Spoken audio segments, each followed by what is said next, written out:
Our next talk is by Dr. Lavinia Paternoster, who is a genetic epidemiologist based at the MRC Integrative Epidemiology Unit at the University of Bristol in the UK. She's led several large-scale genome-wide association studies in atopic dermatitis and related conditions. She's part of the European academic industry collaboration BioMap, which studies biomarkers for AD and psoriasis, where she has led a multiomic study on AD disease severity, as well as conducting several studies using genetic data to investigate causal relationships between molecular markers, AD, and related comorbidities. She has recently expanded her research portfolio to include a broader spectrum of skin diseases and has a keen interest in the use of genetic data to inform drug target prioritization. And it's this that she's going to be talking to us about today. So unfortunately, Lavinia wasn't able to travel to be here with us in San Diego, but she's made a very nice recorded talk that I know you're going to enjoy a lot. So I'll hand over now to Lavinia on screen. I cannot be with you at the symposium today. Unfortunately, it wasn't possible for me to travel to San Diego, but I'm delighted to be part of this symposium, and I hope that even a recording of my talk is valuable to you. So I'm going to be talking to you about two studies that we've conducted where we have combined genetic and molecular data to investigate the etiology of eczema. And one of the studies is around eczema susceptibility or onset, and the second study is looking at eczema severity. In terms of my disclosures, I am part of the BioMap consortium, which is supported by several industry partners, and the details of those are available at that website. So the first study, looking at the genetic etiology of eczema susceptibility. So this work has been going on for quite some time.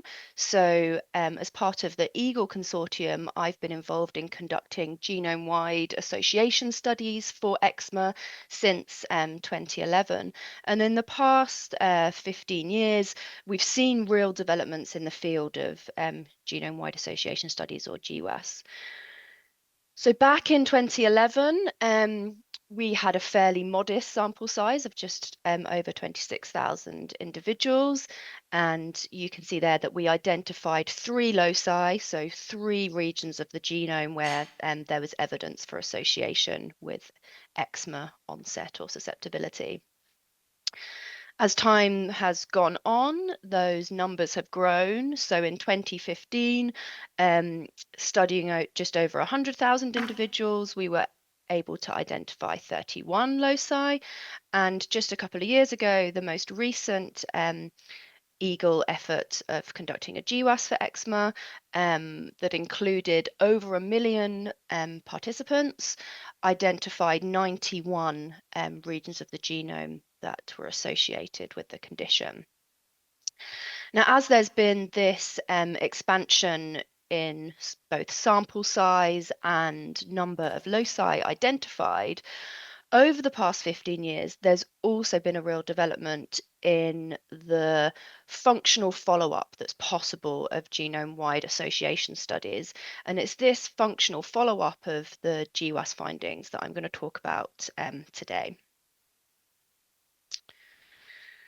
So in a genome-wide association study, we basically take variant by variant throughout the whole genome and look to see whether a particular allele at that variant is seen in a higher frequency or lower frequency between cases and controls. So essentially, the main results from a GWAS are for every variant or SNP, single nucleotide polymorphism in the genome, we get a p-value, which is a measure of the statistical significance or statistical evidence that that variant is associated with the outcome. And that's usually represented in a Manhattan plot, as you can see here. So as I said, in our 2023 GWAS, we identified 91 regions of the genome that are associated with eczema, and they're represented by these tall green peaks in this plot, and anything over this red line is considered to be genome-wide statistically significant. Now, when we zoom in on a particular region of the genome, a particular result, you'll start to see why integration with molecular data can be really helpful. So here is a signal that we see on chromosome 1. And as I said, we get a result for every variant that's been tested. And that typically ends up looking like a peak of association where there might be one or two SNPs that are the most strongly associated with the condition, but there's also a number of other SNPs that are highly correlated that also show some evidence of association. So we don't know of these which is the so we suspect there might be one true causal variant and the rest are just correlated due to their proximity within the genome. But we typically don't know which is the causal variant. And so we end up essentially having a region of the genome that we believe to be associated with our outcome. And you can see that that region of the genome may actually cover, may contain several different genes.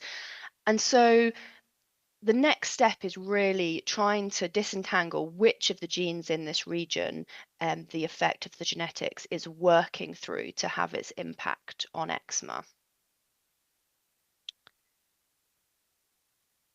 So how do we do this? Well, as I said, what we get from a GWAS is this link between a genetic variant to eczema, but along the way, there's going to be particular molecular traits and pathways that mediate that effect. And so when we integrate with molecular data, we're really trying to find what are the molecules, and that's normally genes and proteins in our case, that mediate this effect between the genetic variant and eczema. And if we find variants that are associated with both eczema and a molecular trait, then we can infer that it's likely that that molecule has a causal impact on the outcome of interest, so eczema in this case. And I've put a couple of references here of published studies that we've published that talk about this approach. Now, it's not as simple as just looking up whether a particular variant is associated with a molecule. We do a couple of formal statistical tests to try and understand exactly what is going on and build the evidence that particular molecules may be involved in the etiology of eczema. So the first thing we do is conduct a statistical analysis called Mendelian randomization. And this is really just formalizing the approach that I've just mentioned. So essentially, when we run a GWAS, we get this estimate, or denoted by beta out for beta outcome on the top here. So we get this estimate of the effect of the genetic variant on eczema. If we also have an estimate of the same genetic variant on a molecule, then dividing this estimate by this estimate, we can basically get an estimate of the causal effect of the molecule on eczema. Which, if we're interested in identifying if we're interested in identifying these molecules as potential drug targets, then it's this causal effect that we're really interested in. What is the causal impact of changing this molecule on the outcome of interest? So that's one step we take. We don't feel that that is sufficient for confirming that there really is truly a causal relationship with this molecule and the outcome. So an additional step that we often take is an approach called genomic colocalization. And if you remember on an earlier slide, I talked about the fact that you see this peak in the the GWAS results because variants are correlated in a particular region of the genome. There's a potential problem in that a genetic variant may be associated with the outcome and also associated with a molecule, not because it's the same causal variant leading to both associations, but because there's two separate associations that are nearby in the genome.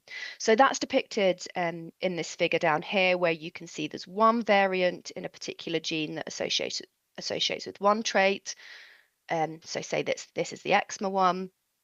There's a nearby variant that is causally associated with, say, a particular molecule in this case, and there can be correlation between these just merely because they're nearby in the genome, and we say they may be in LD, or linkage disequilibrium. And typically, if you were to look at the two peaks, so a representation of the association with eczema and a representation of the association with the molecule, you'll see that the two peaks, although they're overlapping, might be shifted left or right a little. And so it's not a shared causal variant that's causing that observation, but it's this correlation due to linkage disequilibrium that's responsible. On the other hand, what we're looking for is scenarios where there's a single causal variant that both impacts the outcome of interest, so eczema, and also the molecule. And in that case, you should see that the two peaks nicely align. And so essentially, this genomic colocalization technique is testing between these two scenarios. When we see a variant that is associated with both an outcome like eczema and a molecular trait, is that because we have this scenario, or is it because we have this scenario? And essentially, we want to discard any that are due to the correlation scenario and concentrate on the ones where there is evidence for a single shared variant. And so we typically utilize both of these statistical approaches when we're integrating molecular data with GWAS to really make sure we've got robust inference about which genes and proteins are being implicated by our results. So that's a bit of information about the statistical approaches that we take. It's also worth pausing and thinking about the type of data that you can bring in here. So unlike genetic data, because your genome is fixed when you are born and doesn't change throughout your life, protein levels and gene expression levels do change. They change throughout time. They change by cell type, by tissue type, by maybe conditions that the cell or tissue is under. And so whereas we may have one set of GWAS results, so one set of results linking genetic variants to an outcome, when we're thinking about molecular data sets, we have to consider a large number of molecular resources in order to ensure that we're fully screening for all the likely relevant scenarios. So for example, in the 2023 GWAS, when we integrated our genetic findings with molecular data, we included over 50 gene expression QTL data sets. And these were all data sets that are publicly available, or mostly publicly available, and included cell and tissue types that we deemed to be relevant for eczema, so skin, blood, and immune cell types. And at that point, there were fewer protein QTL data sets available, and we included the largest available one in blood from the interval study. So you can see that whether you're able to do a comprehensive screen of all of the relevant molecules and cells and tissues that you might be interested in very much depends on data availability and what's been researched and published on previously. So that's a kind of overview of both the statistical approaches and the data sets that we typically combine in this kind of study. But what does an example result look like? Well, if I take you back to the example on chromosome 1 that I showed you right at the beginning, where we see this peak of genetic association, the top variant is within an intron of this gene MIP, and being an intronic variant basically just means it's not affecting the coding of that gene, but it is lying in the regulatory region within that gene. So maybe affecting, say, expression of the gene or having another regulatory impact. So because this variant is lying within that gene, we may have naively assumed that this was the gene through which the genetic variants were working in order to have their impact on eczema. But when we looked at the gene expression QTL datasets and protein QTL datasets, there was no evidence that this particular gene was implicated. However, when we looked at all the genes in this region, the one that stuck out was TNFRSF1B, where we do see that our GWAS signal for eczema co-localizes with the expression signal in T cells. So this basically means that in a data set of T cells where expression of this gene has been measured and linked to genetic variants in the region, the set of SNPs that seem to be associated with levels of expression look very similar to this peak that we see for eczema as an outcome. And so by integrating that molecular data, we've changed our conclusion on which is likely to be the gene that's influencing eczema at this locus. And when we look at other supporting data sets, we see that that this is quite plausible. So we also looked at data sets where gene expression levels and protein abundance has been measured in cases of eczema versus controls. And there we see that this particular gene seems to be upregulated in people that have eczema versus people that don't, further supporting this gene being the causal gene at this locus. This gene is also known to have a role in cytokine signaling, so it's quite plausible that this would be involved in eczema. Now, this is just one locus from our GWAS, and as I said earlier, we have 91 signals throughout the genome, and so each of these signals, we've gone through that process of prioritizing which gene in the region may be mediating, may be implicated by the genetic findings. So yeah, at each locus, we now have a prioritized gene. At some loci, it looks to be quite clear which is the implicated gene. At others, it's less clear, and there may be a few candidates for being the causal gene at a locus. But essentially, across those 91 loci, we expect that some of those genes that have been identified through the integration with molecular data may be good drug targets of the future.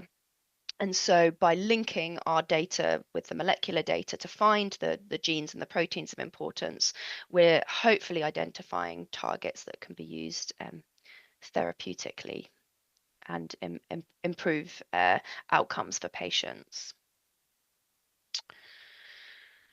So that's a study on susceptibility where we started with a GWAS and then used the molecular data to follow up and understand the biological implications of those findings.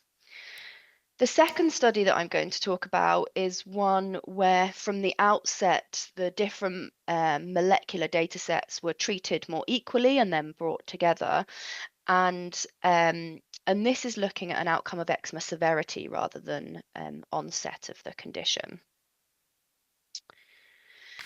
This work has been carried out within the Biomap Consortium, which is a large European consortium that involves academic and industry partners. And the overall aim of Biomap was to identify molecular markers for subtypes of eczema and psoriasis. And so, as I said, the subtype that we're interested in here is severe eczema. So I said this was a slightly different approach. So let me walk you through what we did. Um, there was part of the study which was focused on genetics, and this looks very similar to what I've described earlier, where a GWAS is conducted, and then those results are integrated with both blood gene expression data and skin gene expression data to try and identify the relevant gene at each of those genetically associated loci. Um, Then there were a series of gene expression analyses that were conducted, where separately for blood and skin, expression of a number of genes were measured and then tested to see if there was correlation between the gene expression levels and EASI score, so a clinical score of how severe a patient's disease is. And the gene expression analysis and protein analysis was conducted by collaborators within the BioMap consortium. So the proteomics data analysis was similar in that a large number of proteins were measured in individuals, and the levels and were tested to see if they were correlated with EASI score. So the gene expression and the protein data or protein analyses in this study were looking at the correlation with these measures, these levels in cells with EASI score of the patient. In the GWAS study, it's worth saying that we didn't have large numbers of eczema patients that had EASI score measured, so we used a proxy for severe disease in the case of the GWAS, where eczema patients predominantly in biobanks were identified, and then they were classified as having severe disease if they were either hospitalized for their eczema or were taking particularly potent treatments. So each of these taking a slightly different approach and coming at this question from a slightly different angle. Initially, we analysed all of those data sets separately, and you can see down the middle here the results from those independent separate analyses. So from the GWAS linking to blood expression data sets, we were able to find 229 genes that for which there's genetic evidence of them being associated with severity. Within skin, there were 40 genes. When we looked at the correlations between gene expression levels and EASI score, there were 152 genes that were associated with EASI score in blood and none, unfortunately, in skin. And we think this is to do with the increased heterogeneity of the skin samples and skin expression data compared to blood. And then finally, in the proteomics analysis, we found 32 proteins whose levels seem to be correlated with the EASI score of the patient. So we have some evidence for each of these being implicated in severity, but what we wanted to do was find the candidates with the most robust evidence. So we then took all these individual analyses and in a combined analysis identified 4 genes that you see here over on the right that had evidence from more than one source that they were important for eczema severity. So I'll just show you in a little bit of detail the CEP85 results as an example. So as I said, for all of our gene expression levels, we didn't find any evidence for them being associated with EASI score in skin, and that's represented down the right-hand side here. We had a large number of studies that we looked for evidence for association between CEP85 expression and EASI, and the results look pretty convincingly null. However, in the blood data sets that we're able to examine, it looks like increased expression of CEP85 is correlated with EASI score. Now, if we were just looking at this result alone, it would be hard to interpret, or it would be limited in interpreting what this means. It could be that CEP85 is causing individuals to have more severe disease, but the opposite is also true in that it could be that having severe disease is triggering increased expression of this gene. So when you're just looking at the transcriptomics analysis, it's hard to make inference about what the direction of causality might be. But here, because we've got the genetic data, we were able to go one step further. And here's the regional plot for associations of genetic variants and eczema severity in the region around CEP85. And you can see that there's a number of genes that show good evidence for association with severity. And as we did before, when we link that with gene expression data from the blood, we see that out of all of these potential candidates in this region, it is CEP85 that appears to be mediating or driving that signal. So therefore, in this study, we were able to include that increased expression of CEP85 in blood does seem to be causally associated with more severe eczema.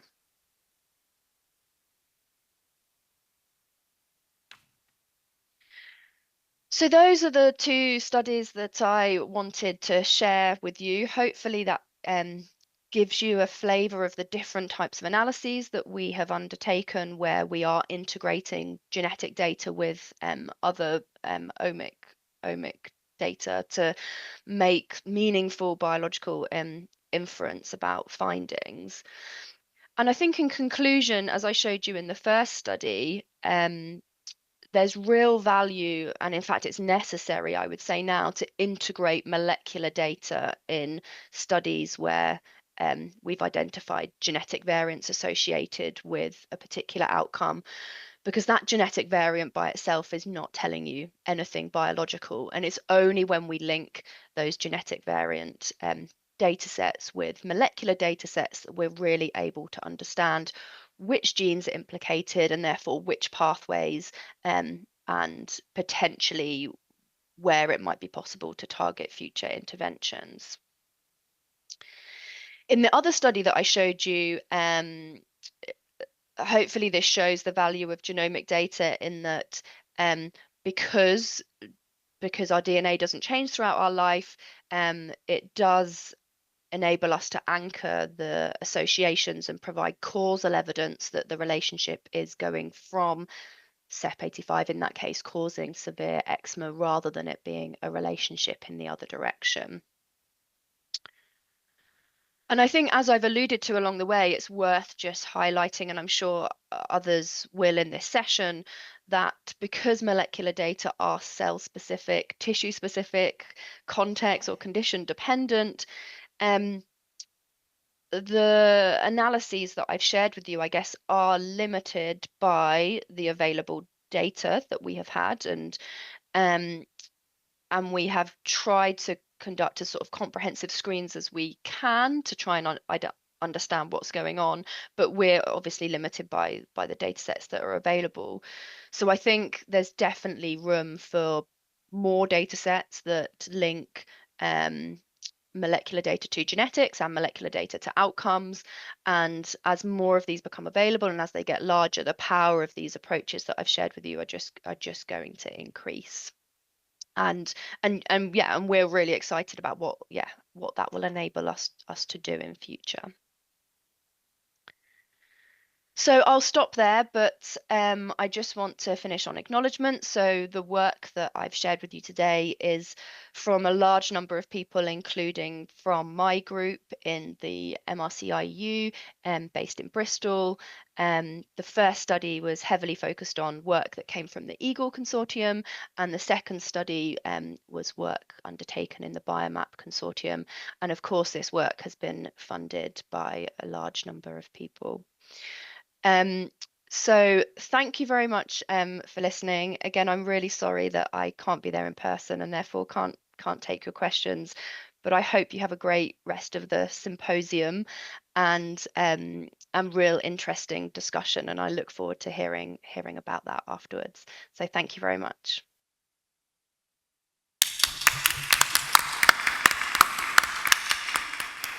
So we thank Lavinia in her absence. Next, I'm delighted to introduce a very prestigious speaker, Dr. Michel Gillet, who's a Swiss dermatologist and an immunologist. Welcome to the stage. He's chair of the Department of Dermatology at the University of Lausanne in Switzerland. His research has focused primarily on the translational research studying immune responses in inflammatory skin disease and melanoma. He was involved in the discovery of the role of TSLP in atopic dermatitis. Dr. Gillet has published more than 100 peer-reviewed articles in leading scientific journals, and his work has been cited more than 19,000 times. He's a member of many prestigious medical societies and has served as president of the ESDR. Dr. Gillet received his medical training in the University of Zurich, Switzerland, and his research training in immunology at the DNAX Research Institute in Palo Alto, California, USA. Good morning. So it's a great pleasure to be here. I would like to show you some of our recent data on how we are translating omics into clinical practice. So the first question I would like to answer is here, why do we need omics in our clinical practice? So as you know, over the past 20 years, we are witnessing molecular revolution in dermatology, thanks to the technological advances which have allowed the discovery of immune pathways, and these immune pathways have then led to the development of targeted therapy for inflammatory skin diseases. What are these immune pathways? I show here in a simplified scheme 5 of the key immune pathways. On one side you see on the right side the adaptive immune pathways, which are linked to the differentiation of T cells into Th1, Th2, Th17. And on the left side, you see innate immune pathways, which are linked to dendritic cell activation to produce either type 1 interferons or IL-1 cytokines, such as IL-1 beta and IL-36. Why are these immune pathways so important? Because they are directly linked to the pathogenesis of key inflammatory skin diseases, Th17 to psoriasis, Th2 to atopic dermatitis, Th1 to lichen planus, type 1 interferons to lupus erythematosus, and the IL-1 families to neutrophilic disease. And we know now that we have ways to target these pathways, and you see them listed on the bottom. So we can target Th17 by anti-IL-17, IL-23, Th2 by anti-IL-4 receptor, IL-13, lichen planus and the Th1 with JAK inhibitors, and we can inhibit type 1 interferons by an antibody against the interferon alpha receptor, and IL-1 cytokines by biologics targeting the IL-36 receptor or the IL-1 receptors. So these molecules, these biologics are very effective in a subset of patients, but for us clinicians in the clinic, we always have patients which do not respond. And at that point, we ask the question, do we actually have the correct diagnosis? Do we have the correct target which we are treating?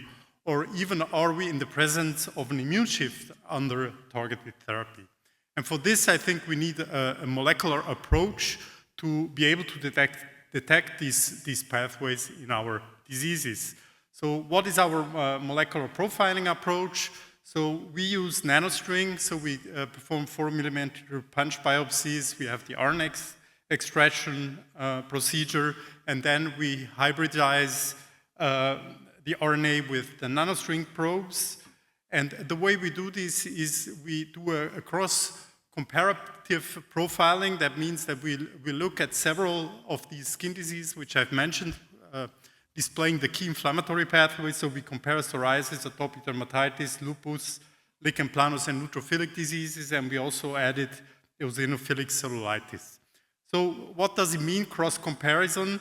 We measure the cytokine or the immune gene expression in one disease and subtract all the other one disease, so by differential expression profiling. So in psoriasis, what we come up is with a list of genes which are present in psoriasis and not in all the other diseases, which are all linked to Th17 profile. In atopic dermatitis, we come up with chemokines linked to Th2 recruitment. In lupus, we come up with an interferon signature. in lichen planus, a Th1 signature, in neutrophilic disease, a myeloid signature, and in Wells disease, the eosinophilic signature. We then can take these genes and plot them onto a heat map. You see here, so Th17 cytokines and all the other profiles, and we put in our samples of the different disease, and we see that we have per disease a perfect clustering, so this is unsupervised. The first one is psoriasis. They all cluster together based on the upregulation of the Th17 gene signature. We call it Th17 model. For atopic dermatitis, we have perfect clustering based on the Th2 model. For type 1 for lupus, perfect clustering based on the type 1 interferon model. Then we have LP associated with Th1, Wells with eosinophilic, and the neutrophilic disease with the myeloid signature, which we know how to separate into neutrophilic and macrophages signatures. So this is just very simple. So we found that if we use these immune model genes, so these approximately 80 genes, we have a much better way to diagnose these samples based on the clustering than if we use all the genes present on the probe. So these were a total of 600 genes. And we also know that with these 80 genes defined in the models, we were better than if you used genes, a minimal gene set, which was assessed or discovered by the NS-Forest method. So we see here by the Falco-Mallows index, which combines sensitivity and specificity, that we have a very good clustering. So what about other diseases? So I used some core diseases which allowed us to define essential immune pathways. What about other diseases? For example, bullous pemphigoid. We also have a perfect clustering all together in one group based not on a new model, but on a very distinct combination of models. So here we have a Th2 model, which is not surprising, plus an eosinophilic model, which is also not surprising. And in addition, we have a macrophagic model, which were dominant in this disease. What about drug interaction, for example? We have another set of combination of models. We have the macrophagic model, the type 1 interferon model, and the eosinophilic models, which allows then to cluster these drug eruptions together. So we have created in our cartography what is the clinical use. So what I will show you is that we can use this cartography to diagnose unclear cases. Here I show you an erythroderma. It's an 86-year-old patient that came to our clinic for a third erythroderma episode. Previously was diagnosed as drug eruptions, was thought to be a drug eruption on phytotherapy. He has no personal history of atopy on psoriasis. You see here the clinics, and you see the histology, which shows some spongiosis, but also some interface dermatitis, so difficult to assess what it is. And we then did unsupervised clustering of the samples, and it falls in the middle of atopic dermatitis with a dominant Th2 model, which is indicated by the arrows. So this was an atopic erythroderma, and with just the loading dose of dupilumab, 300 milligrams sub-Q, we could rapidly clear his erythroderma. So we have, in the meantime, and this has been published, looked at 30 patients, and we have erythroderma patient, and we can see that this erythroderma patient can clearly cluster into psoriasis, atopic dermatitis, or here MPE is maculopapular drug eruption. So the clustering and the diagnostic efficiency was, in our case, perfect and much better than histology. I have to mention here that we excluded the MFs and the Caesari. This needs to be done by clonality, as Patrick mentioned before, although I'm not showing it, we have a nice signature and we could also use it, but at this point we don't feel well enough to say that we can diagnose MF by this method.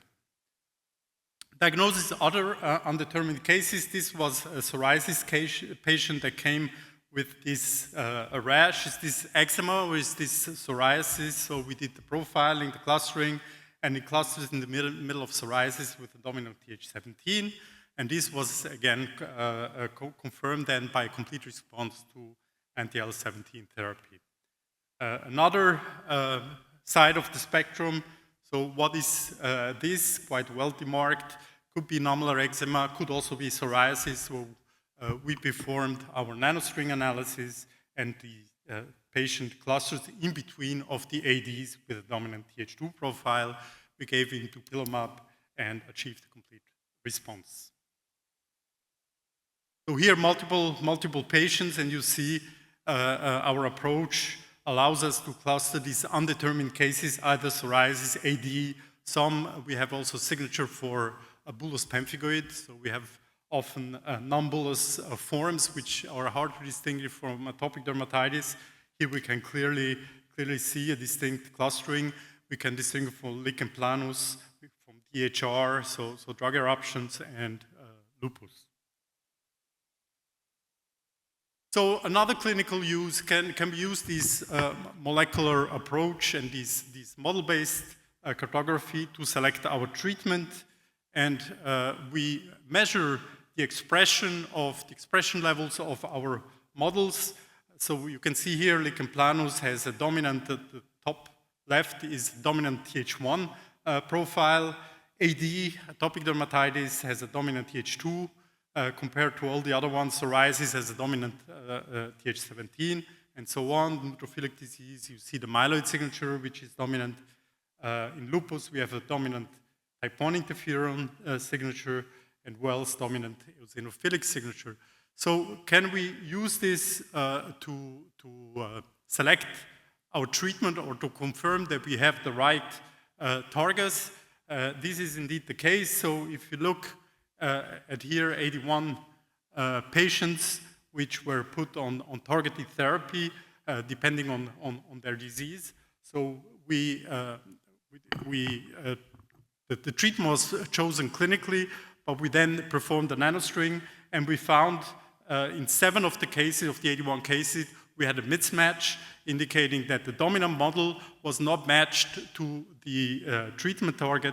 And if we look at this mismatch, they all failed to respond. So this is the red bar. And if we rematch them to receive the right targeted therapy, we achieve 100% of response, which indicates that we could use this system to match our dominant profile to the treatment target and increase our responses to biologics. So an example, an atopic dermatitis patient, 77-year-old male patient. This is an adult onset atopic dermatitis, histologically confirmed, but he flared after 3 injections of dupilumab. And we performed our profiling. What we found, so in this case, we had the biopsy before the treatment, and we had the biopsy when he relapsed. And what you can see before the treatment, it clusters with atopic dermatitis, dominant Th2 profile. But what happened after the 3 injections of dupilumab? We had a switch towards a dominant Th1 profile, which is also shown in the spider plot on the right side. So how can we rematch these patients? So we can use JAK inhibitors, which target Th1 interferon gamma signaling. And we did in this case, we added baricitinib at the lower dose, 2 milligrams per day for 4 weeks, and we had complete clearance of his rash. So here we have 5 patients where we had initial biopsies, so pre-treatment biopsies.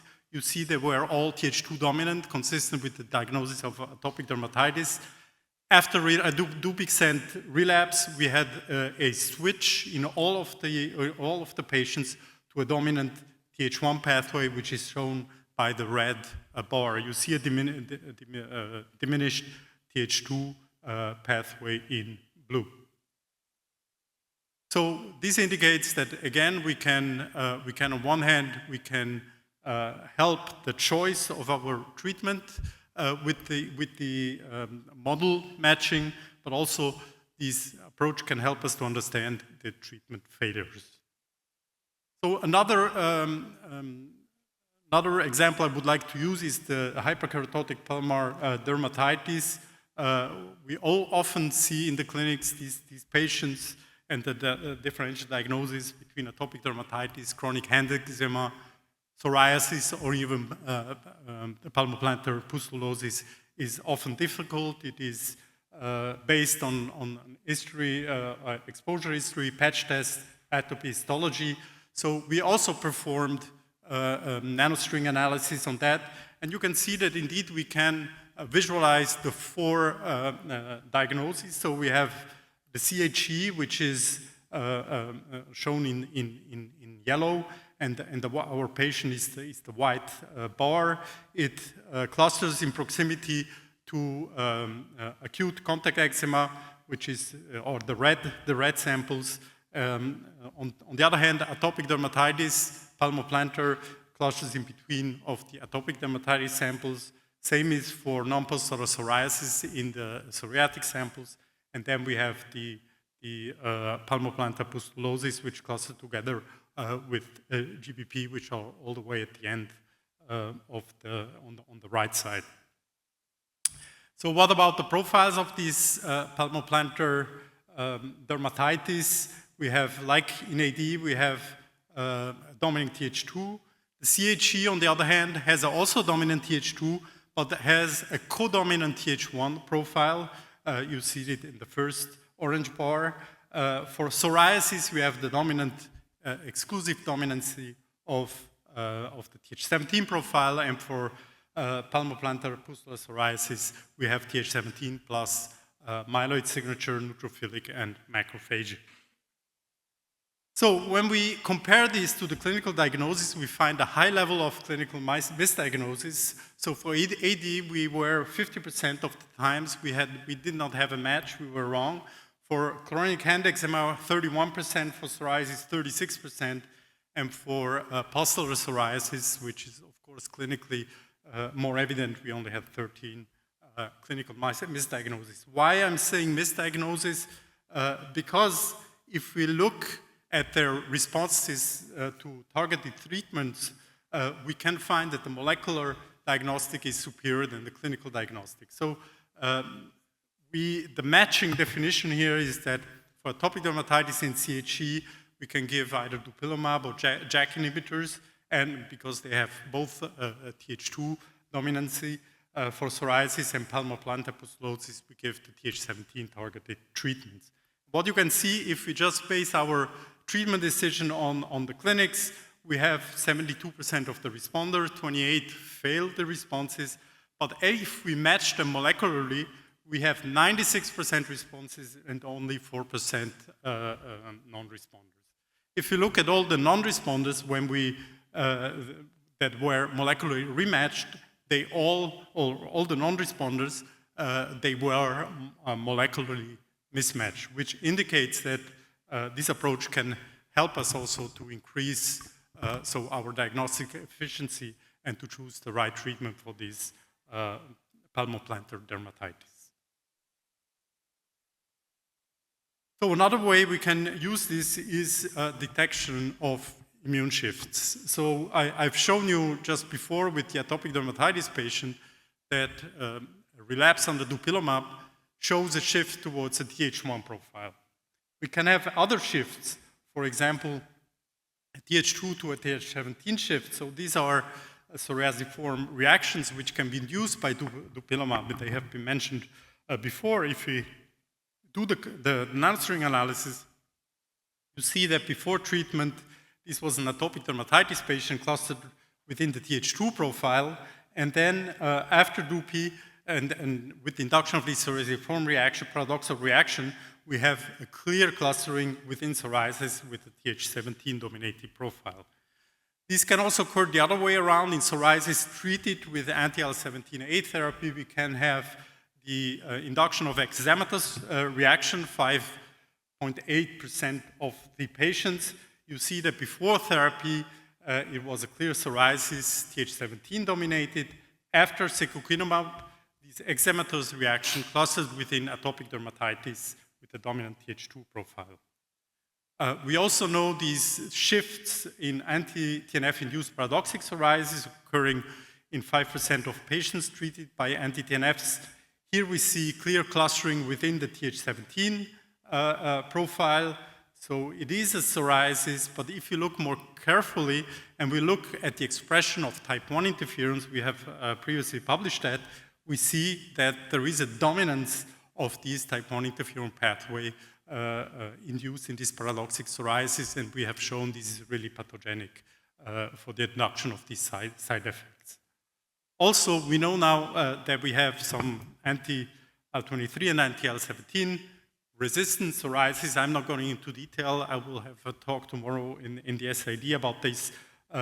We also see a shift induced, either spontaneous or induced by these treatments towards a dominance of the type 1 interferon expression, which we think is responsible for this resistance. So in conclusion, for these immune shifts, we think that the immune system is at the balance. You see on the left side, you see the psoriasis induction with the Th17 pathway. In the middle, the atopic dermatitis with the Th2 pathway. And then we have the Th1 pathway on the side. And we think these three pathways, they are somehow into the balance. And this balance can be shifted. So anti-TNFs can induce an interferon balance. Anti-IL-17 can shift from a Th17-dominated reaction or Th17-dominated disease, psoriasis, into eczematous reactions, which are Th2-dominated. On the other hand, dupilumab can shift the Th2 pathway into a Th17 pathway, of course, in predisposed patients, and we need to know what these predispositions are. And on the other hand, we have also the shift from a Th2 to a Th1, which can be seen under dupilumab, so under dupilumab treatment, but also we think also spontaneously, and this gives rise to resistant eczema. So I would just to confirm this theory of immune shifts, I would like to show you one patient which was a psoriasis patient. You see the expression of the models dominated Th17 in green. He was treated with ixekizumab and developed these eczematiform reactions. And when we biopsy that and perform nanostring, it has clearly a Th2 dominated profile. At this point, we still didn't know that this was eczema. We had switched him to guselkumab, and what happened is that this patient switched to a profile which was consistent with bullous pemphigoid. He didn't develop bully, but we think that this was a pre-bullous pemphigoid. Clear nanostring profile, clear clustering with the bullous pemphigoid, and he developed antibodies against PPAs 180 and 230 and was positive in the immunofluorescence. We then switched him to Dupi, and what happened is that the antibodies, they became negative, but what he did is he switched to, again, back, we call it the flip-flop phenomenon, back to psoriasis, which was Th17 dominated. So how would you treat this patient? We couldn't do, because he was a severe ill patient, had several comorbidities, we could not do JAK inhibitors, which are large, target both Th17 and Th2, but we switched him to apremilast, and he completely cleared his lesion. Another patient I would like to show you, and this has been previously reported, this is a psoriatic patient. On the left arm, you see that he has some lesions which are reminiscent of psoriasis, but he said on the right arm, this is not the same thing. The patient felt it, this is not the same thing, it's very itchy, and we performed biopsy, and indeed, on the left arm, this was compatible with a profile we see in psoriasis, while on the right arm, this patient had atopic dermatitis, and this you can see also on the profiling. So this is very useful. How would you treat this patient? This patient was given JAK inhibitor, so to target both Th2, but also IL-23 signaling, so psoriasis, and indeed we could clear this patient. If you would just use one or the other, the risk is that we exacerbate either atopic dermatitis or psoriasis using anti-IL-17s and anti-IL-4 receptor biologics. So the treatment, so these are the immune shifts which I showed you before. I think when we have these immune shifts, we have to go away from the specific targeted treatment and use larger inhibitors for the pathway. So JAK inhibitors, if you want to inhibit both Th17 and Th2, or Th2 and Th1. TYK2 inhibitors, if you want to inhibit both Th17 and type 1 interference. And with that, I come to my conclusion. In summary, what I've shown you is that the molecular map of inflammatory skin disease provides improved diagnostic accuracy, particularly for undetermined cases. It can give you guidance for targeted treatment choice. It helps us understanding non-responses by pretreated mismatches or immune shifts. And it also allows us to discover new pathogenic insights. We have created an app with, and have a molecular board. So in my clinic, this is fully implemented in the clinic. So all the residents use this. We have an app, and this is just how we can, all the diseases that we have profiled so far. So we have our clinical differential diagnosis, and then we click based on differential diagnosis of what we want to compare, and we cluster our sample. And this has been incredibly useful, and I think it's the future of dermatology. So the future developments, we are now in the process of creating a global network of users that share the protocols, and we are ready to share more molecular cartography data and analysis tools. We want to spread this knowledge and do a lot more studies. And the future development will be, of course, a development of minimally invasive sampling techniques. So we still do 4mm biopsies. We do not have a problem with our patient, but of course, optimally would be if you have tape strips or nano biopsies and could give us these results. And we also would like to develop a rapid assay. So far, this nanostring technology has a turnover of 2 weeks to have the results, but we think that through multiplexing and automated platforms, we will be able to accelerate this turnover. And with that, I come to the conclusion. Thank you for the attention.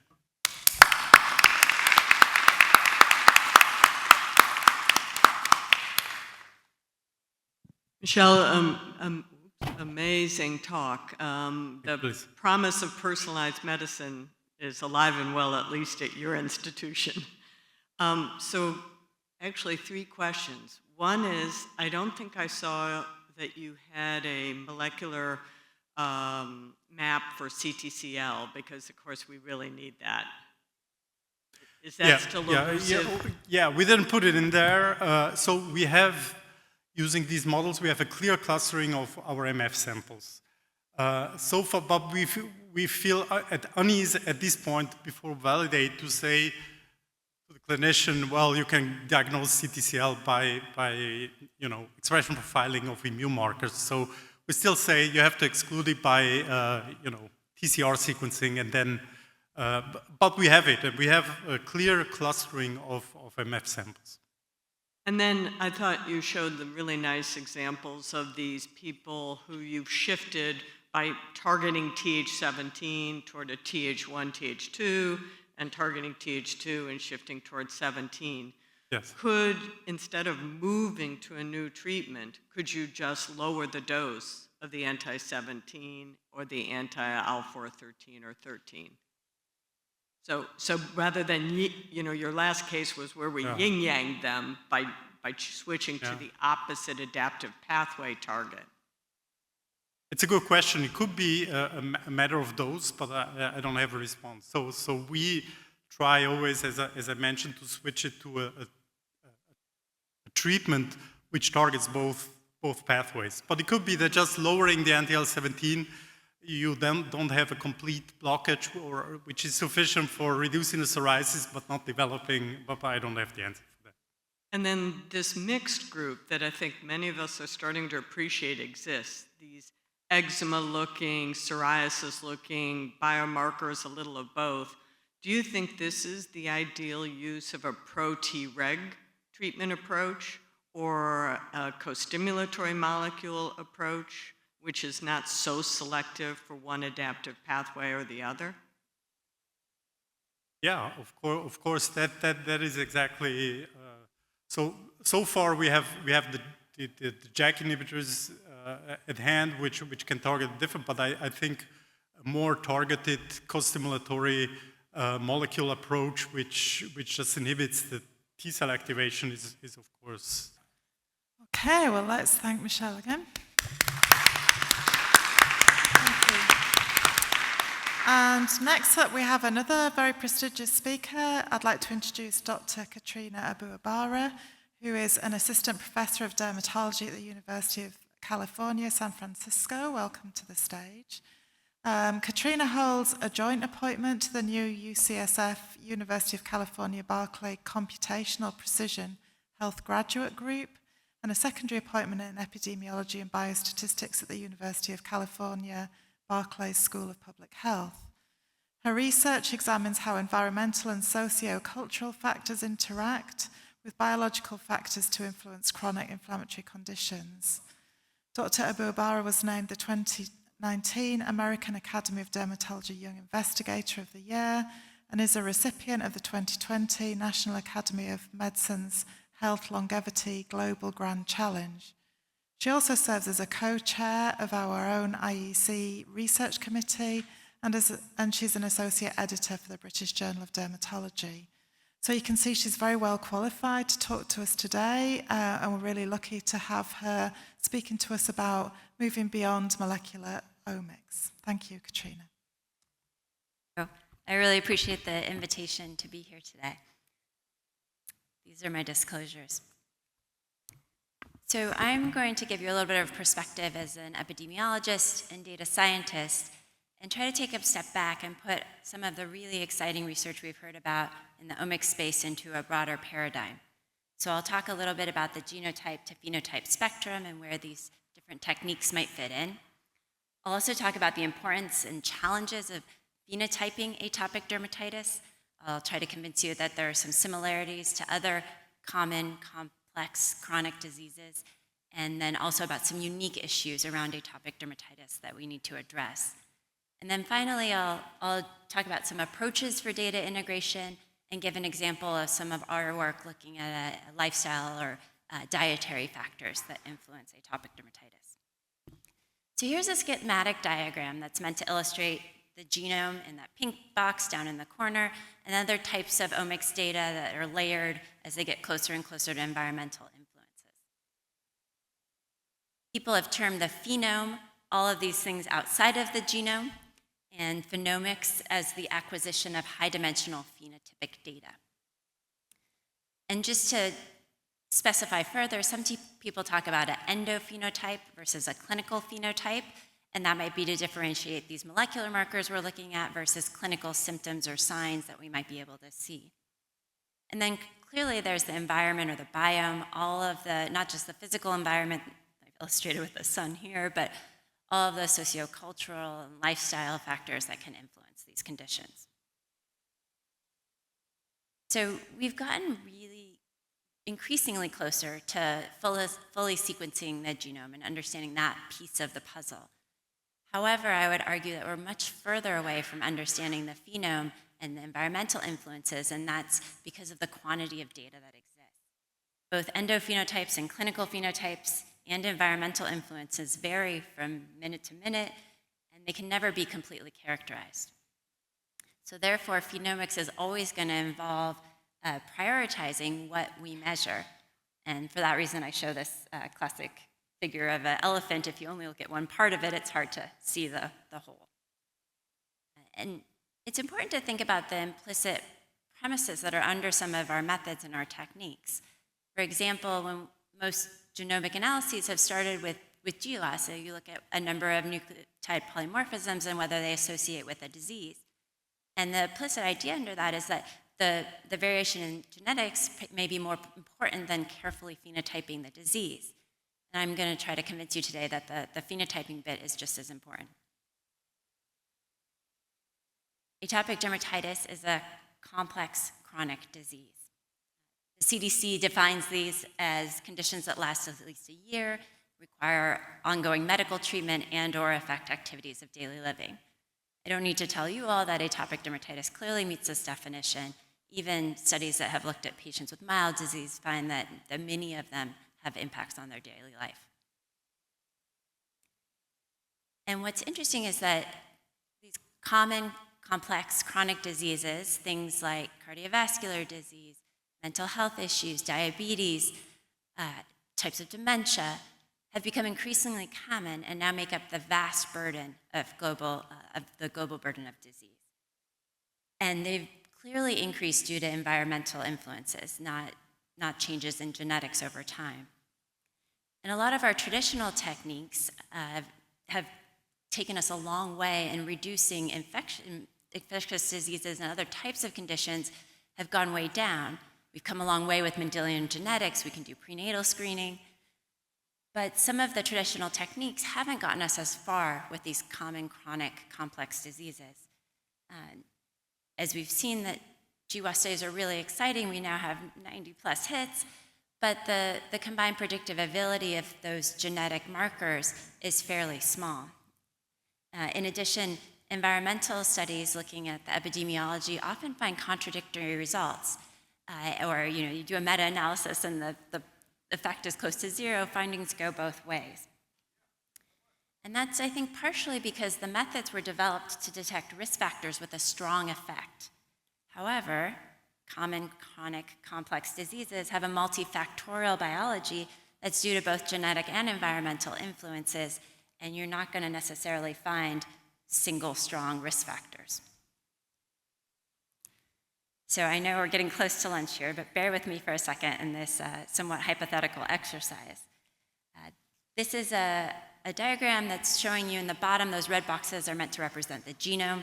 At the top, those gray boxes represent aspects of the phenome. And then in between, there's a bunch of E's that represent environmental factors. And the blue is meant to represent the causal space. So in theory, it's always a combination of these things. And in some cases, there may be a phenotypic state, like obesity, that can be caused by many different, both genetic and environmental factors, but that has a clear effect on different phenotypes. The picture looks similar. There are certain environmental factors that also have a strong effect, some genetic component like smoking, for example. And there are conditions that have a much clearer genetic influence, and that's something like sickle cell disease, for example. But finally, there's the idea that there are some common chronic complex diseases where you have a number of genetic influences and a number of environmental influences, but there's no key factor. And I think that's probably true for atopic dermatitis. So we're not going to find a smoking gun. There are a lot of different factors, and which matter the most may be different for different people. And so for many of these common complex chronic diseases, we found that adding genetic predictors doesn't change a lot. So on the left here is an old study looking at the risk of type 2 diabetes. And what I'm showing you is the ROC curve. In the red, that's the predictive ability of a risk score that uses common clinical variables. And when they added in a polygenic risk score to that, that's the red line that's right on top of it, the overall predictive capacity for type 2 diabetes didn't change much. We found something similar for atopic dermatitis when we try to predict the risk of persistent problematic dermatitis at age 14 based on data from the first few years of life. We find that simple reported variables like history of parental atopy or severe disease early in life work just about as well as we don't do much better if we add in filaggrin, for example. And if you want to see more about that, come to concurrent mini Symposium 8 on Friday. This is not to say that genetics aren't useful, but simply to say that for these types of diseases, we need to look at more. Part of the reason we may find results like that also has to do with the way that people have done a lot of the initial GWAS studies. You need a big sample, and so many of the studies look at a big population that's been genotyped, and then they look at an outcome, which might be an ICD code for the disease. So if you put in the ICD-10 code for atopic dermatitis, you may find patients that look like this.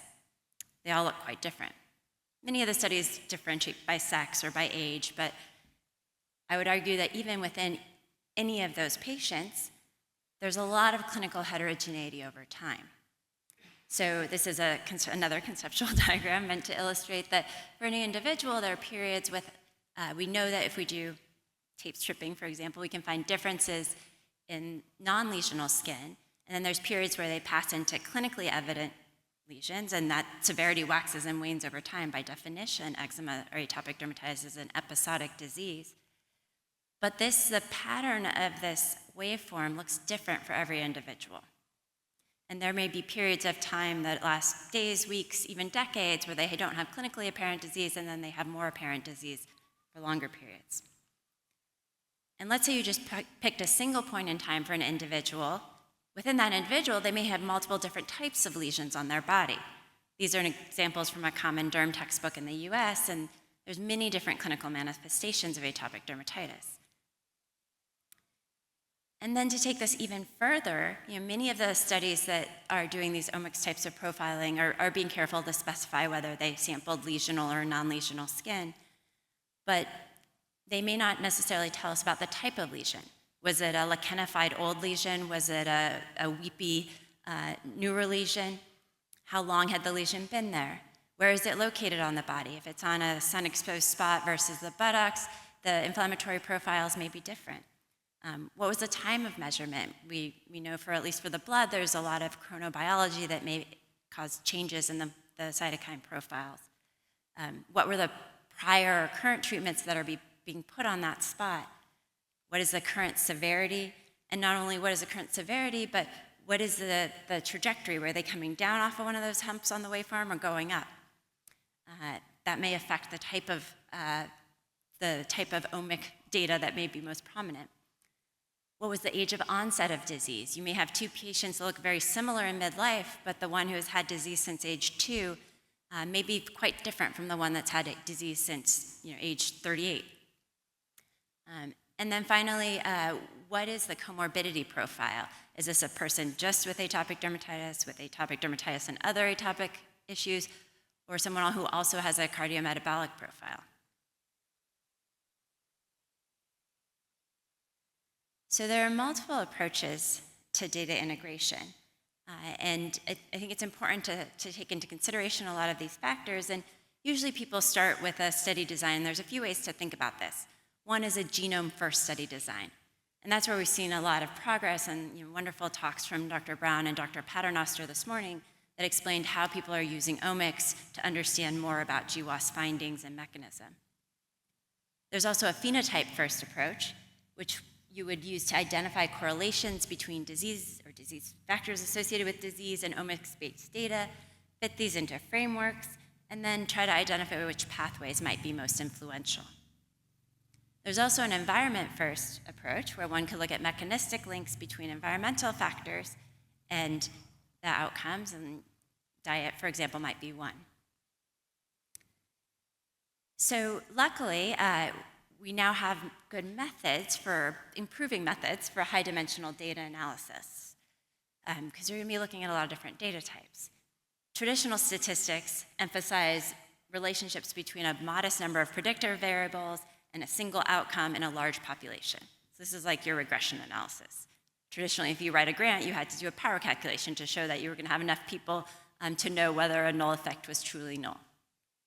However, when you're looking at phenomics data, you're getting large numbers of variables on generally smaller sample sizes. It's hard and expensive to do these studies on many, many people. So you may do multiple omics, or you may go deep on a single type of omics and repeat it over time, or look at it on different body places. Either way, you're going to end up with a very large data set, but the N is not going to be huge. Early on, we saw a lot of dimension reduction techniques to get those very large quantities of data down to perhaps the most essential elements. But the problem with those is they often result in overfitting, and they may reduce the dimensionality and lose some of the important nuance in these data. In good news, there's machine learning techniques, a growing body of them, that can better deal with nonlinear correlations and highly dimensional data. But those are all sort of AI is useful when the prediction of the outcome is a primary goal of the analysis. So my caveat is you must have a well-defined outcome. And it turns out that's quite tricky in atopic dermatitis. So even diagnosing atopic dermatitis, it would be so nice to have an objective test we could just send off and get a number. It turns out that's tricky to do what we use as the gold standard is if we're testing these different measures, arguably the Hannafin and Rajka criteria, which have been very helpful for the field, but if you actually look at the 23 minor criteria, many of them are really hard to define. You'll never find them in a clinical record. It starts to feel a little bit like a circular logic, which is why I have the Ouroboros up here. Similarly, disease severity. I'm a big fan of the EASI score. I'm so glad we have these outcomes for clinical trials so we can do comparative effectiveness. And what is the EASI really telling us? You can get to an EASI score of 30 in many different ways. And if you're looking at trying to correlate markers, some type of omics markers with an EASI score, if that EASI score is coming from edema versus population, different type body parts, it may be important to understand those differences. Prognosis is also very tricky. I've had letters to the editor, back and forth wars. You've been trying to define what does remission or persistence mean in this disease. And also, for patients, it's really important to know not just about what the severity is going to be like in the future, but what about other comorbid diseases? How does that play into things? And then finally, even treatment response, I would, in some sense it seems clear-cut, but I think it really depends whether you're coming off a flare, up a flare. In clinical trials in this space, we've seen a lot of really high placebo effects, and I would argue that's not just due to the fact that the patients are allowed to use topical steroids, but also it has to do with the luck of the placebo group you're enrolling and what their disease is going to look like without any treatment. So it's not hopeless. I do think that there are efforts to be made here, and that collaboration is key. So I've seen many a clinical lecturer get up and say, I'm not an immunologist, and my brilliant colleagues who are in the laboratory, I understand they perhaps would rather not think about the nuance of ICD codes and EASI scores. But I think that to really move the needle forward, we have to work together to really set standards and better identify ways to study the nuance and the heterogeneity of this condition. So I put up here just a handful of organizations that are doing great work in this space and bringing us together. I'll also emphasize that it's really important to collaborate with our colleagues outside of dermatology, because a lot of the big biobanks and efforts to map omics measures to health don't include skin measures. And just having an ICD code for atopic dermatitis is not going to give you enough to really understand what's going on in this condition. So now I'll shift gears just a little bit and move on to an example of sodium in atopic dermatitis. This is not meant to be an exemplar, but I think it's an interesting story to illustrate how different types of study designs and data might bring us towards new hypotheses. It's also an area of interest for me because it deals with disease triggers.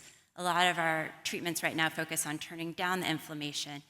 Fewer are focused on what drives the fuel to the fire, what drives the inflammation. So this story begins with a collaborator of mine named Jens Tietze, who found the perfect human experiment. So he got himself integrated with the Russian cosmonaut training program, where humans were in a simulator on Earth for 300 plus days, and he could measure exactly what they were given to eat and drink and exactly what came out of their bodies. And they found that part of the reason the equations for urine sodium never quite added up was because we store large amounts of sodium in our body. And it turns out that the majority of exchangeable sodium is actually in our skin. And so there are a number of reasons for this. It might be a dietary buffer. There's probably a concentration gradient. It may help prevent water loss, very important physiologic function. It may also help to defend against infection. It's stored bound to glycosaminoglycans at the DEJ and carefully regulated by transporters and passive diffusion through the blood and cleared by the lymphatic system. And studies have found that when it hangs around in tissue, it can affect the immune balance.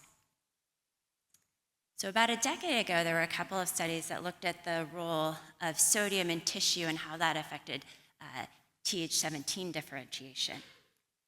More recently, and if you want to know more about the Th17-mediated disease in general, we also have a student's giving a great talk on Friday as well about that. But sticking to AD, there was another study that came out about 5 years ago that showed that sodium could also impact differentiation and production of IL-17, or excuse me, IL-14 and IL-4 and IL-13, and it was really relevant for atopic dermatitis. They worked out the mechanism, a sodium-sensitive transcription factor. In this study, they biopsied 8 patients and showed that in those 8 patients, the amount of sodium in lesional skin was about 30 times that in healthy controls. So that's really interesting. It's really hard to measure sodium in tissue, but it turns out new technology can help us to do that. That's my collaborator, a medical physicist named Jeremy Gordon. At the scanner, we got a generous grant from the Leo Foundation to develop a sodium imaging technology where we can non-invasively put people in an MRI and come up with an image that looks like this one. That's a cross-section of a calf with sodium phantoms in the bottom, and that little white line shows you the skin. So what about diet? I just want to clarify, too, that I don't think that all atopic dermatitis is driven by sodium, but I think it may play a role. There's evidence from animal models where they feed rats 50 times the amount of sodium any human would eat, and they can see sodium in the skin. And there's one study that looked at, it was a small randomized trial of healthy humans, and they found that feeding people higher quantities of salt, but still within the range of normal intake, resulted within a week, they saw increases in sodium in the skin. Well, we've known for a long time that sodium impacts our health. It's clear now from many studies that it can induce hypertension and that reducing sodium can reduce our risk of cardiovascular disease. And globally, we eat far more sodium than we did. This figure is showing that blue band is the green band going up and down is the recommended amount of sodium, and the dashed line is the average, and you can see it's far more in most places in the world than it's recommended. And this could explain why some of these common chronic diseases, one among many reasons that common chronic diseases may be more common, one of these environmental factors. So we wanted to look at this in atopic dermatitis, and we started with a population-based approach. We looked at the UK Biobank, which is a big cohort of about 500,000 people total in the UK. About 200,000 of them gave urine samples when they enrolled, and we were able to look at a spot urine sample and use an equation that had been developed for cardiovascular research to estimate the amount of sodium intake. And that equation adjusted for things like body mass index, age, urine potassium, and creatinine kidney function.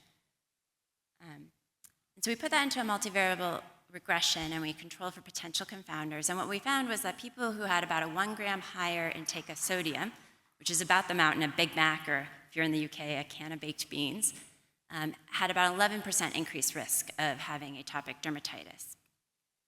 And then we used another algorithm we had developed looking carefully at electronic record data that involved more recent codes and specific treatment codes that we had validated and sort of indicated that someone actually had atopic dermatitis around that time that the urine sample was taken, and we saw a slightly larger effect.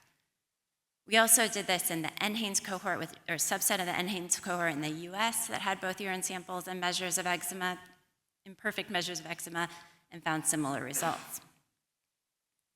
So these are interesting results. Like all studies, they have limitations. We can't say there's just an association here. We can't say whether the reducing sodium would improve atopic dermatitis or that it's sodium specifically. We were looking at just a urine measure. These results may not be generalizable to everyone, but they're an interesting start. And there was actually, we found a reference in a German textbook from over a century ago that actually suggested reducing sodium for kids with atopic dermatitis. So it's an interesting concept, and there haven't been many trials, but this population-based data enabled us to get a grant, I think, hopefully coming, to do a trial to actually test this. So we've been told that we have funding from the DoD to do a study where we're going to enroll healthy participants and people with atopic dermatitis. Ask all of them to follow the DASH low sodium diet, about 1.5 grams of sodium a day that's recommended by the American Heart Association. And we're going to follow them over time and then randomize them in a self-controlled manner to have a period where it'll be blinded, where they either take sodium tabs or placebo tabs. And what we can see is over time within an individual, everyone's sodium will go down to some degree when they're on the diet, then it'll go up when they're on the placebo tabs and back down or vice versa. And we will be able to test using the sodium MRI what the sodium looks like in their skin. We're collecting tape strips and blood samples and collaborating with Emma Gutman's lab to look at the proteomics. We have cardiologists on board, immunologists, we're doing biopsies, we have a nutritional epidemiologist. It's a really wonderful interdisciplinary collaboration that will hopefully start to help us to understand the role of sodium in the skin. So with that, I'll summarize that I think phenomics can improve the characterization of atopic dermatitis. We have a long way to go in characterizing the phenotype, both the endotype and the phenotype itself. But I think together we can get there, and it's really important that we simultaneously consider many of these aspects. You can't do everything all at once, but the more careful we are about documenting and making things reproducible, the sooner we'll get there. Thank you.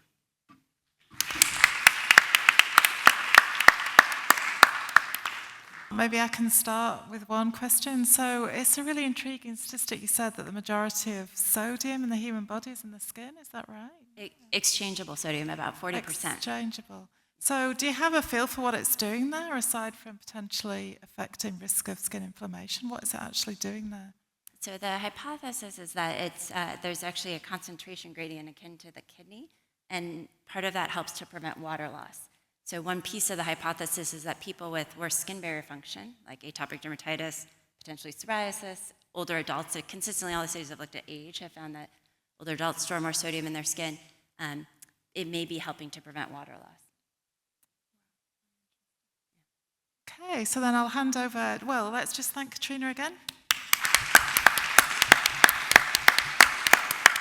And as there's no further questions, I'll hand over to my co-chair, Patrick. Thank you so much. So the next part of our symposium are flash talks. So those are short, concise presentations that have been originally submitted as SID abstracts. And we are excited to have 3 of them here. I understand that Sneha Shrodi cannot come, but I understand that Peter Lipsky is going to give the first flash talk, Blood Gene Expression Reveals Endotypes of Atopic Dermatitis Patients with Distinct Responses to Dupilumab. Thank you so much, and thanks to the organizers for inviting us to present Sneha's beautiful work. Unfortunately, at the last minute, Sneha was not able to attend, so I'll make an effort to present her work. So I don't need to remind this group of the impact of atopic dermatitis, a chronic relapsing inflammatory disease characterized by clinical and molecular heterogeneity. Certainly, we've heard this morning that dupilumab has really changed the landscape of atopic dermatitis. And we know, and we've heard this morning about molecular profiling of atopic dermatitis skin and blood, providing insights into disease biology and treatment-associated changes that are not fully captured by the clinical scores. Now, we've taken a sort of systems biology approach to looking at gene expression profiles in blood and skin using a technique called gene set variation analysis. This involves taking informative gene sets that identify cell types, molecular pathways, and a variety of other physiologic states, and using that as a way to get a full profile of the physiology and biology of the skin in this case, that gives us an unbiased quantification of immune and metabolic signatures from bulk transcriptomic data. We use bulk data because one gets a very deep read and can interrogate large numbers of genes, and also doesn't have the problem of loss of cell types during the presentation, during the preparation. This afternoon or this morning, we'll focus on the transcriptomic effects of dupilumab and placebo in lesional atopic skin. We'll then show you how GSVA can capture biologic changes pre and post treatment, and then we'll show a little bit about molecular endotyping of blood to uncover immune heterogeneity in atopic dermatitis patients. So let me tell you a little bit about gene set variation analysis. It's a very powerful technique that's not really been used very much in this field. On the upper left, what this technique does is looks at the expression of every single gene in the sample. This gives us a way to get around some of the platform heterogeneity that's intrinsic in looking at gene expression. On the upper right, what we then do is create sets of genes that specifically identify cell types, molecular processes, and a variety of other physiologic statuses of the cells. And then we can look at the relationship of the expression of these specific gene sets to the overall expression of genes in the pathway. At the bottom, you can see that this gives us now a numerical representation of the expression of the specific genes relevant to all the genes in the tissue. And this gives us a broad look at the transcriptomic profile of the particular sample. Why do we do it? Because we can, rather than looking at specific genes that are intrinsically variable, it gives us a look at the behavior of groups of genes that identify specific molecular pathways. It gives pathway-level insight of each individual sample and not just comparisons between groups. It's a non-parametric approach, which is very important because in the data sets we have, the data are almost never parametric, and we need to make corrections for that. And it's an effective single sample analysis, or can also be used to explore the heterogeneity of the disease states. So let's see what this does looking at skin. And again, here's one of many data sets that we've analyzed. And what you can see here are, there's a control group of healthy individuals with skin biopsies. And then there are groups of patients who have either been treated with placebo or dupilumab. And we have both baseline and information after 16 weeks of treatment. If you look at the heat map, what we've done here is arrayed each patient in the vertical columns, and horizontally you can see enrichment of a variety here, about 50 different data sets arrayed, looking at the biology in detail of each of these samples, starting at the top, with a variety of different pathways, which I'll point out as we go on. And what you can see looking at normal skin on the left of this heat map is something that has been shown on almost every presentation, but hasn't been commented on, but that is the extraordinary heterogeneity of normal skin. So it's a big problem when you analyze these samples because normal skin, which is usually discarded from surgery or what have you, is not exactly homogeneous, and it makes comparisons somewhat difficult. In the center, you see a number of patients at baseline here. On the top, you can see the EASI scores and the SCORAD scores. So these people had fairly involved atopic dermatitis. And you can see on the left below the figures the abnormalities which are consistent between baseline atopic and normal skin, with a lot of increased inflammatory and immune cell signatures, Langerhans cells, T cells, interferon, which hasn't been mentioned very much today, and a variety of other cell types, as well as detection of a variety of metabolic abnormalities, and also skin barrier function, both skin adhesion molecule expression as well as barrier protein expression. Now, if we look at the same populations that are now treated with dupilumab, again, what you can see on the left in the lower heat map, the healthy individuals, again, quite heterogeneous. Again, baseline in the middle of the heat map are the baseline samples of these individuals, again, with enrichment in both, or increases in both EASI scores and SCORAD scores. And then you can see what happens after 16 weeks of treatment. And clearly a few things have to be pointed out. One, response is not homogeneous here. Individuals have different responses to this drug. Secondly, you can see that in general, we can find specific pathways that are affected throughout the entire population. There's decreased inflammatory signatures, including Th2, IL-17, low-density granulocytes, monocytes. We can see alterations in glycolysis and in oxidative phosphorylation. And interestingly enough, at the very bottom, we can also see improvement in the skin barrier signatures. And you can look at this in terms of mean data of all of these individuals, and starting with the placebo group, you can see baseline compared to control skin.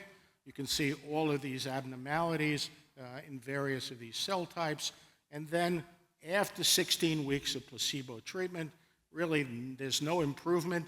And in fact, many of these pathways are getting significantly worse, including, interestingly enough, the barrier abnormalities at the very bottom of this heat map. By contrast, if you look at dupilumab, you can see that a number of these abnormalities seen at baseline on the right here improve considerably, but not all of them. And interestingly enough, again, the barrier signature at the bottom tends to get to improve. Now, if we move to blood, we can again do the same thing. On this heat map on the left, you can see before dupilumab treatment, a lot of abnormalities can be seen. 3 months after on the right, you can see that despite the heterogeneity, you can see a fairly consistent pattern shown on the violin plots at the right, with interferon, granulocytes, and a variety of other of these signatures improving considerably. Now, if we look in more detail based on the heterogeneity of the baseline samples in the blood, what we can see here is that using this approach, we can break these patients down into 3 groups that are seen here, type 1, type 2, and type 3. And you can see the abnormalities on the right in these, on the lower left here in these individuals. And now if we, these people are treated for 3 months, importantly, what we can see is differences in the impact of dupilumab treatment based upon the baseline subtyping of these individuals, as you can see here.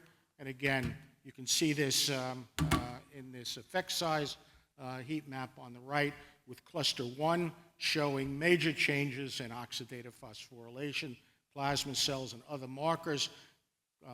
Subset 2 showing very little change, and subset 3 showing changes in neutrophils, granulocytes, and the inflammasome. So in conclusion here, atopic dermatitis is both clinically and molecularly heterogeneous. Dupilumab, which targets the IL-4 receptor alpha chain, effectively reduces atopic dermatitis severity, but patient responses vary.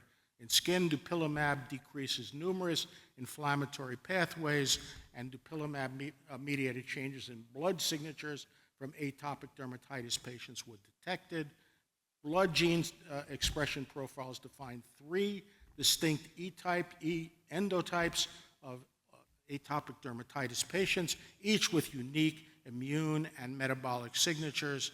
And dupilumab elicited E-type specific transcriptional responses, most notably in E-types 1 and 3. And these findings do suggest the utility of molecular endotyping to guide personalized therapy in atopic dermatitis. And just to finish with the people who did the work, and in the top center is Sneha, who did all of this beautiful work and which certainly deserves credit. Thank you so much.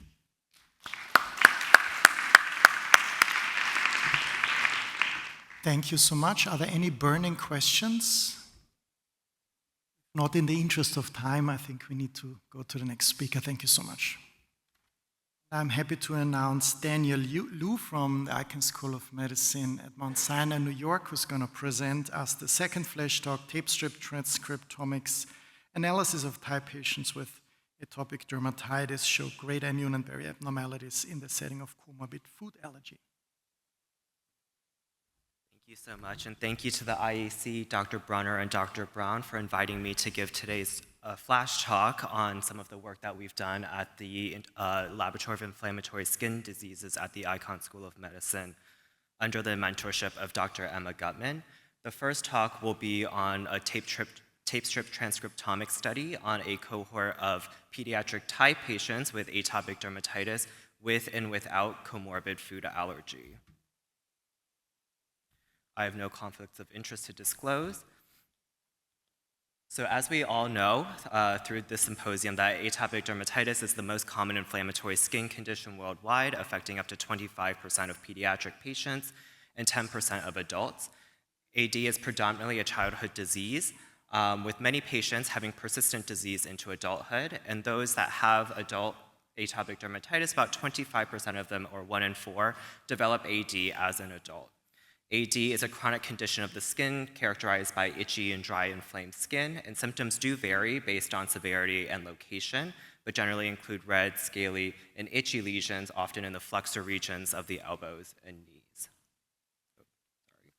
So atopic dermatitis has been classically understood with barrier and systemic inflammatory dysregulation. It's been understood to be a common universal Th2-driven disease with variable contributions of Th1, 17, and 22. There's been emerging evidence of the importance of the OX40 pathway as well in the pathogenesis of atopic dermatitis. The growing understanding of AD and the pathophysiology that drives it has driven a lot of therapeutic innovation in this area. It's really undergone a translational revolution. Moving away from systemic immunosuppressants, we now have dupilumab, an IL-4R receptor inhibitor, lebrikizumab from IL-13, nemolizumab, IL-31, and several other JAK inhibitors have come about through this translational revolution. Now, this translational revolution did not occur in a vacuum. A lot of the advancements that we see in atopic dermatitis did come from advancements in psoriasis as well, through its translational revolution and this bench-to-bedside approach. And the translational revolution is not just stopping with atopic dermatitis. Our lab is very interested also in studying alopecia areata, and a lot of the molecular studies are now being applied to other inflammatory skin conditions in the hopes of creating its own therapeutic revolutions as well. We've also looked at the skin beyond just primary skin disorders. We want to see if the skin can serve as a window into more systemic inflammatory conditions and more systemic levels of inflammation where the primary disease is not necessarily in the skin. One study that our lab recently published was in sclerotic type GVHD, graft versus host disease, which showed activation of the Th1 and OX40 cytokines within the skin.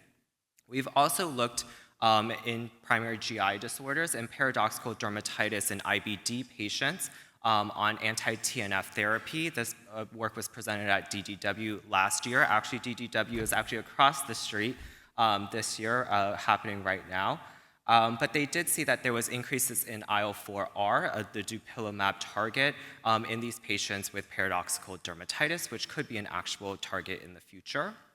We also looked at hidradenitis suppurativa, which is also an inflammatory skin disease, but also has a lot of systemic and other influences in the disease. And we also found that there was a lot of actual targets, such as OX40 and IL-13, that were upregulated in this disease as well. So the skin has been shown to be a marker of systemic and a window into the systemic inflammatory nature of multiple diseases and multiple disciplines.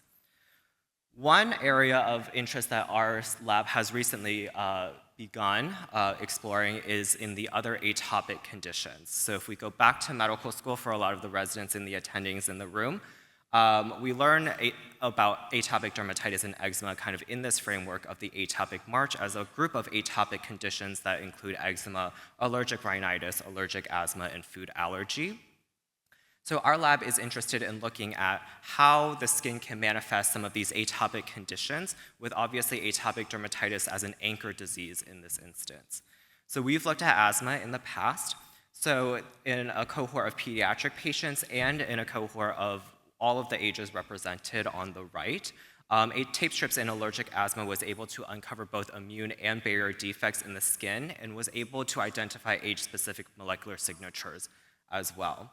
So this provided the kind of the baseline evidence that we can look at these atopic conditions as within the skin as kind of a window into the more systemic inflammatory nature, and in asthma specifically as a window into the inflammation that occurs in the lung.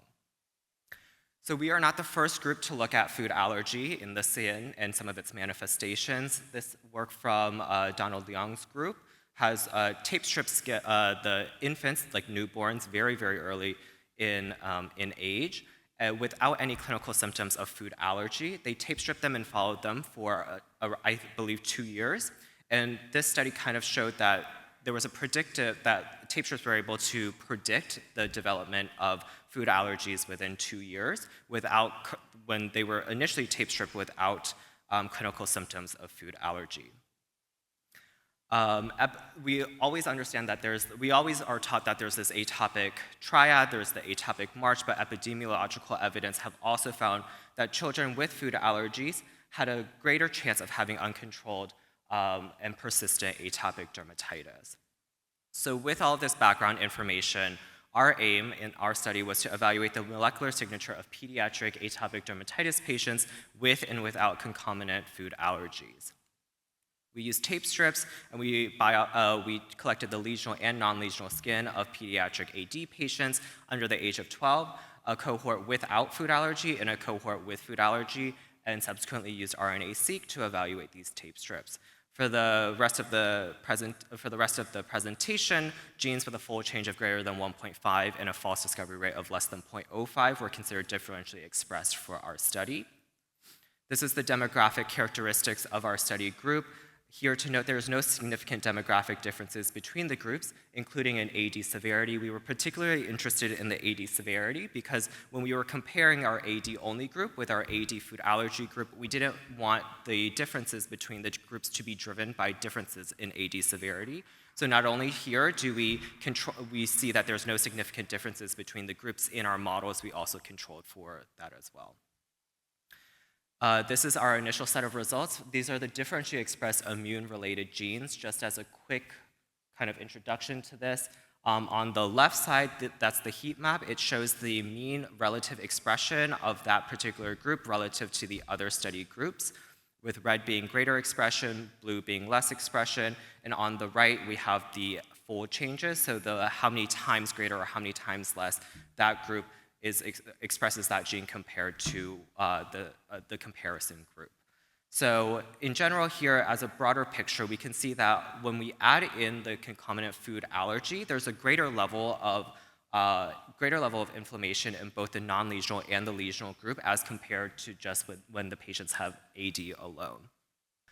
When we look at the individual pathways themselves, genes within the Th1 and Th2 pathway are upregulated in atopic dermatitis and the AD plus food allergy group. But the AD plus food allergy group does demonstrate greater fold changes and more dysregulated genes than the AD group itself. If you look at Th1, we have the IL-1B, and the CCR1 is commonly upregulated between the two groups in the lesional skin.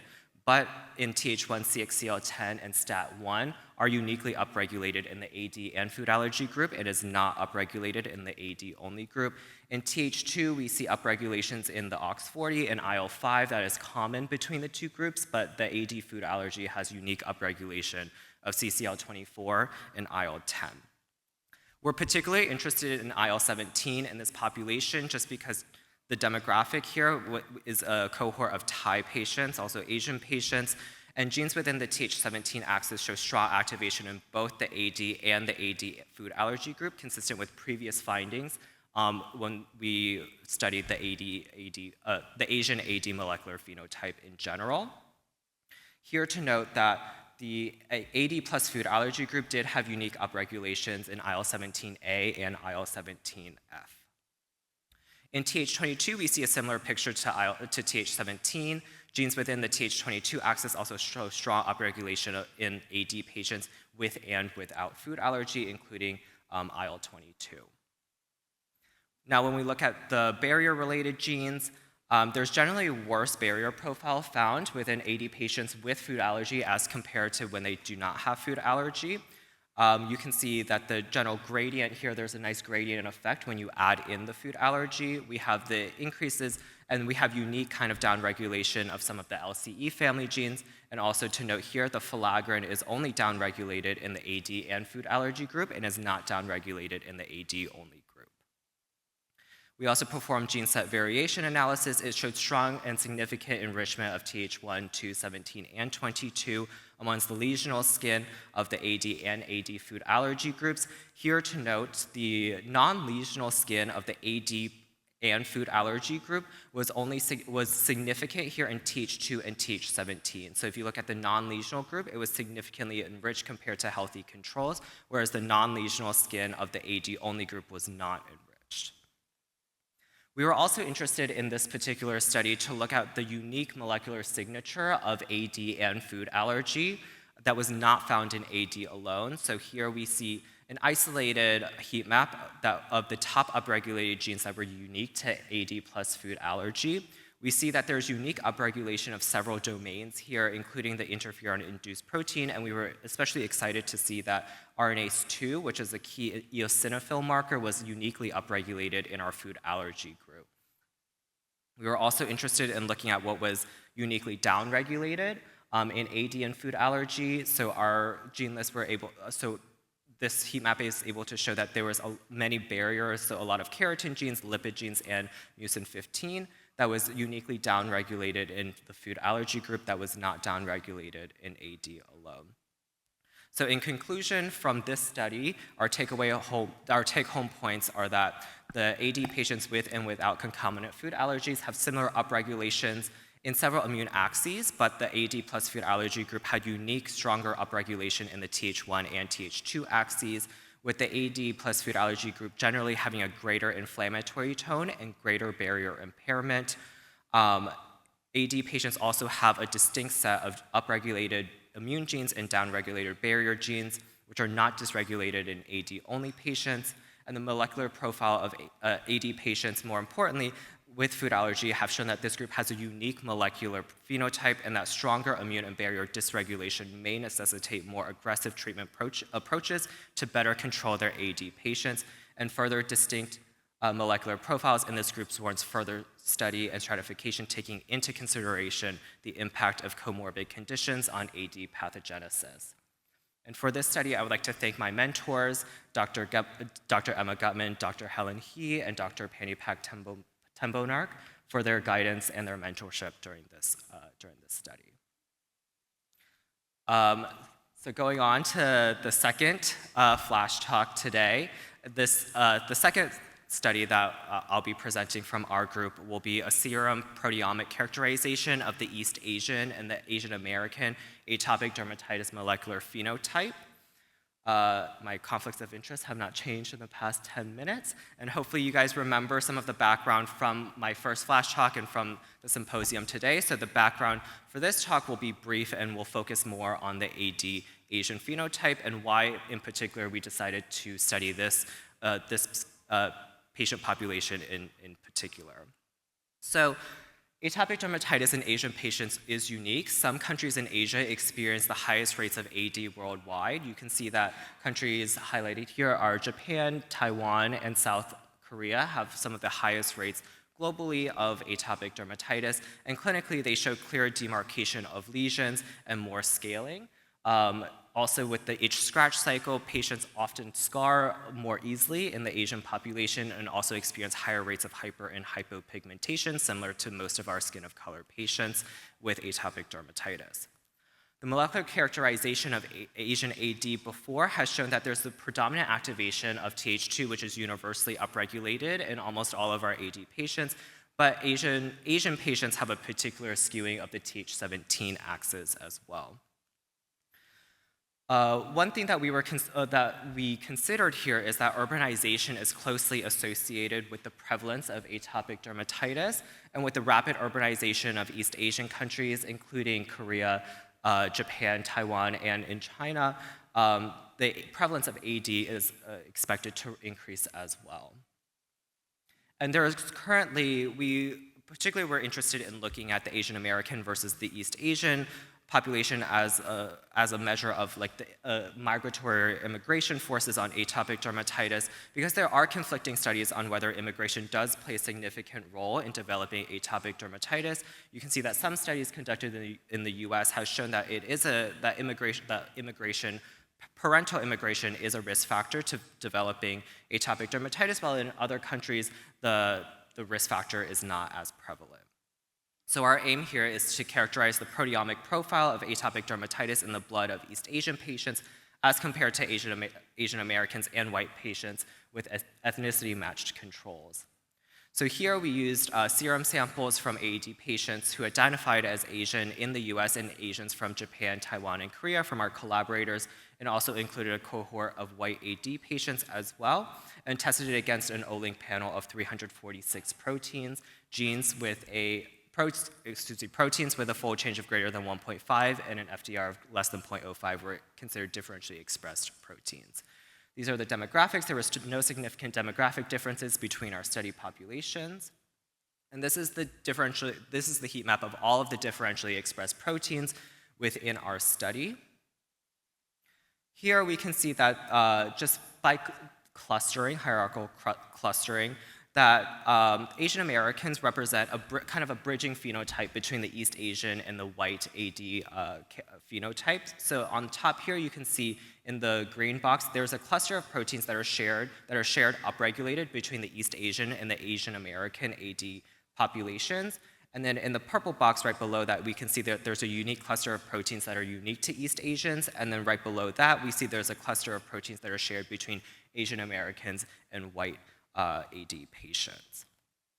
There's also we also looked at it by pathway as well. So in Th1 and Th2, we see that there's shared common upregulation between all of the study populations. So in Th1, we see that there's common upregulation of IL-1RA and IL-2RA in the Asian and the Asian American cohort, with limited upregulation in the white cohort in Th1. In Th2, we see common upregulation of CCL17 amongst all of the populations. And in Th17, we see unique upregulation of several of these proteins within the Asian cohort alone. There's also several other inflammatory measures that we also looked at that were also significant that varied between the Asian American, and the white cohort. So in conclusion from this study, we found that Asian American AD patients have distinct proteomic profiles compared to their East Asian counterparts and the white AD patients, consistent with epidemiological findings, and that East Asians show an overall stronger inflammatory tone as compared to Asian Americans and their white AD counterparts. Clustering of these proteins showed that Asian Americans serve as a hybrid or bridging phenotype between the East Asian and the white AD patients, and serum serum upregulation of Th1 and Th2 is shared between East Asian AD and Asian American AD. However, Th17 upregulation in our study was unique to the East Asian AD. With that, I would like to thank Dr. Emma Gutman again for her mentorship and Dr. Esther Del Duca for her mentorship on this project as well.